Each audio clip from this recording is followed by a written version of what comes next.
सब भक्तों को राधे राधे। आज हम भगवान शंकर की दिव्य चर्चाओं के साथ आपके बीच में प्रस्तुत हुए हैं। यद्यपि लोग आश्चर्य करते हैं कि राधा रमणी वैष्णव आचार्य होकर के भला कोई शिव चर्चा कैसे कर सकता है, मगर राधा रमणी वैष्णवों के लिए भगवान शंकर उतने ही आराध्य हैं जितने कि गोपाल भट्ट गोस्वामी, रूप गोस्वामी, सनातन गोस्वामी, क्योंकि इनके भी द्वारा आराध्य हुए हैं भगवान शंकर। जो गौड़िया धर्म को, गौड़िया महत्व को महात्व जानने वाले आचार्यगण हैं, साधकगण हैं, वे जानते हैं सनातन गोस्वामी जी की एक नियमावली में यह भी नियम था कि वह नित्य गोपेश्वर महादेव की यात्रा करते थे। उनका दर्शन, गोवर्धन की परिक्रमा और गोपेश्वर महादेव का दर्शन करने के पश्चात ही वह प्रातःकाल जलपान करते थे।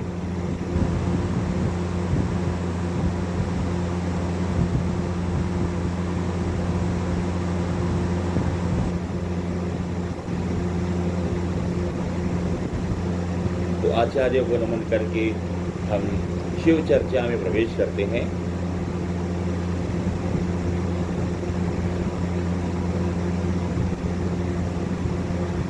सावन के महीने में लोग अनेकों प्रकार से भगवान शंकर को प्रसन्न करने का उपाय करते हैं। कोई रुद्राभिषेक कराता है, कोई रुद्रार्चन कराता है, कोई शिव पुरानी कथा करवाता है। जिसका जितना सामर्थ्य है उसके अनुसार से भगवान शंकर की आराधना करते हैं।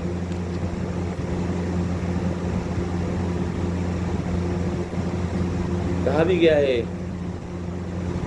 कि शिव की पूजा सबके लिए मंगलकारिणी है, चाहे गृहस्थ हो, सन्यासी हो, वानप्रस्थी हो या ब्रह्मचारी हो, अकामो व सर्वकामो व, किसी भी कामना से भगवान शंकर की आराधना करी जाए तो वह समस्त प्रकार के कल्याण को देने वाली है।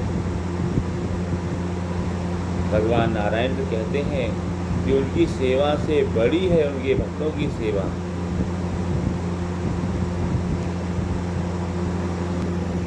कई लोग शंका करते हैं कि भगवान शंकर की आराधना किसको करनी चाहिए, किसको नहीं करनी चाहिए। कोई कहता है कि स्त्री को नहीं करनी चाहिए, कोई कहता है यज्ञोपवीति को नहीं करना चाहिए। इसका निराकरण स्वयं शिव पुराण से होता है। पुरुषाणांच नारीणाम अधिकारोत निश्चितम नत्यादनागी कूपे वा जलांतर्विदम हरे। भगवान शंकर की जो पार्थिव पूजा है यह हर कोई कर सकता है, बस भाव शुद्ध हो उसका। अशुद्ध भाव वाला व्यक्ति है तो वह चाहे ब्राह्मण भी क्यों न हो वह अयोग्य है। और यदि श्रद्धावान है, हरिहर की भक्ति करता है, शिव भक्त होकर के विष्णु का द्रोह करता है, तो ऐसे व्यक्ति को भी शिव आराधना करने का अधिकार नहीं है। और जो विष्णु भक्ति करने वाले व शिवद्रोही हैं उनको भी विष्णु भक्ति का अधिकार नहीं है।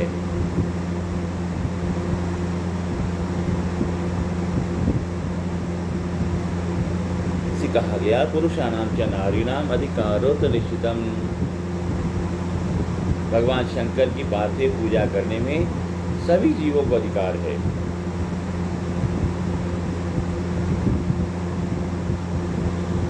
इसके लिए स्वयं ही मिट्टी का खनन करें और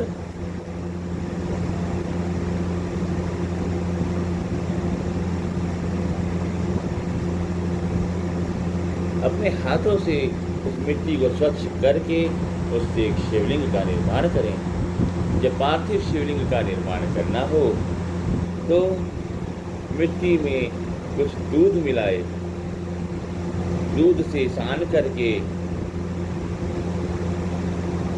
अंग प्रत्यंग कोपेताम आयुधैः समन्विताम पद्मासनस्थिताम कृत्वा पूजेत आदरेण ही।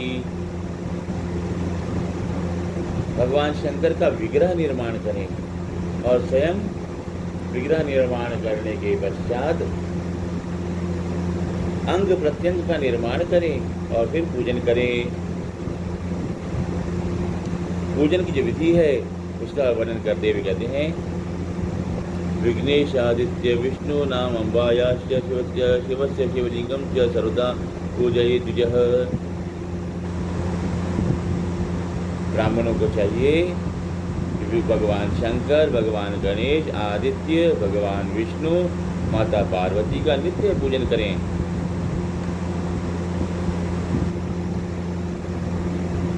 वैसे भी ब्राह्मण तो वही है जो गायत्री उपासना करता हो, सूर्य को अर्घ्य देता हो, उदयकालीन सूर्य को अर्घ्य दे, अस्तकालीन सूर्य को अर्घ्य दे, और यदि कुछ विवेकी व्यक्ति है तो मध्यकालीन सूर्य को भी अर्घ्य दे दे। गायत्री रहित को तो ब्राह्मण ही नहीं कहा जाता। वो समस्त वैदिक कर्मों से बहिष्कृत होता है जो गायत्री का जाप नहीं करता।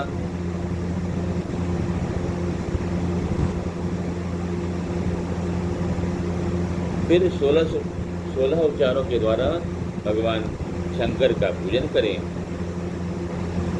16 उपचार क्या है? पाद्य, भगवान को पहले आवाहन करके आसन पर बैठाना, आसनम, पाद्यम, चरणों में जल अर्पित करना, पैर धुलाना, हाथ धुलाना, मुख धुलवाना, फिर जल से स्नान, फिर पंचामृत से स्नान, फिर शुद्ध जल से स्नान, फिर गंधोदक से स्नान, फिर शुद्ध जल से स्नान। उसके पश्चात वस्त्र अर्पण, वस्त्र के बाद फिर यज्ञोपवीत अर्पण, यज्ञोपवीत के बाद उपवस्त्र अर्पण, उपवस्त्र के पश्चात हरिद्रा, चंदन, कुमकुम आदि का लेपन, माल्यार्पण, माल्यार्पण के पश्चात नैवेद्य अर्पण, तुलसी, बिलपत्र अर्पण, यदि शिव लिंग की पूजा कर रहे हैं तो बिलपत्र अर्पण, अन्यथा जिस देवता की उपासना कर रहे हैं उसके प्रिय पत्र का अर्पण करना। फिर धूप दीप नैवेद्य अर्पित करके, नैवेद्य में बिलपत्र अर्पित करके धूप और दीप अर्पित करें। फिर नैवेद्य का भोग लगाएं, अपने आप को नहीं, देवता को भोग लगाएं। और फिर भोग लगाने के पश्चात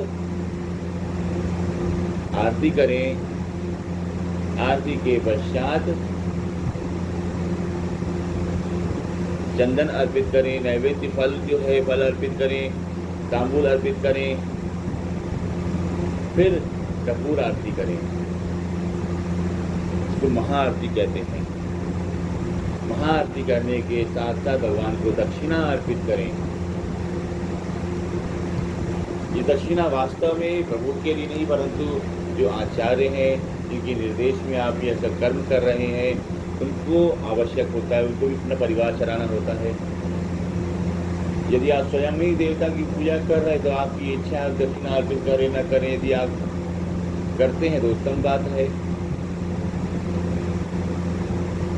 इस प्रकार से 16 उपचार कहे गए हैं। देवता की उपासना में 16 उपचार करने चाहिए।